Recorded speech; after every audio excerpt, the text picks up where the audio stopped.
পৃথিবীতে এমন অনেক রহস্য আছে যা আজও উন্মোচিত হয়নি। ইতিহাসের পাতায় এমন এক রহস্য লুকিয়ে আছে ভারতের দিল্লির লালকেল্লার ভিতরে।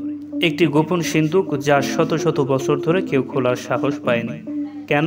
আজ আমরা এই রহস্যময় ঘটনা জানব অদ্ভুত রহস্যের আজকের এই এপিসোডে।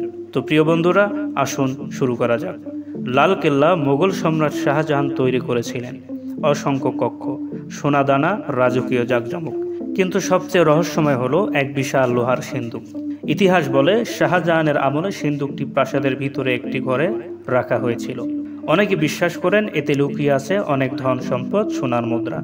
কিন্তু শুধু সোনার মুদ্রা নয়, এর ভিতরে নাকি আছে এক ভয়ঙ্কর অভিশাপ।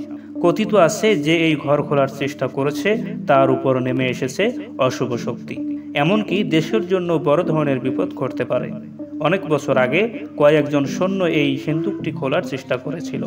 বলা হয় তারা কেউ আর বেঁচে ফেরেনি। তারপর থেকে সরকার এই সিন্দুকটি তালাবদ্ধ করে রেখেছে। অনেকে মনে করেন ভিতরে শুধু ধন সম্পদ নয়, এমন কোনো তথ্য বা প্রমাণ আছে যা পুরো ইতিহাস পাল্টে দিতে পারে। তো প্রিয় বন্ধুরা, এই সিন্দুকটি খোলা উচিত নাকি ইতিহাসের পাতায় রেখে দেওয়া উচিত? আপনাদের মূল্যবান মন্তব্য করতে ভুলবেন না। প্রিয় বন্ধুরা, রহস্যময় নতুন ভিডিও পেতে চ্যানেলটি সাবস্ক্রাইব করে পাশেই থাকবেন।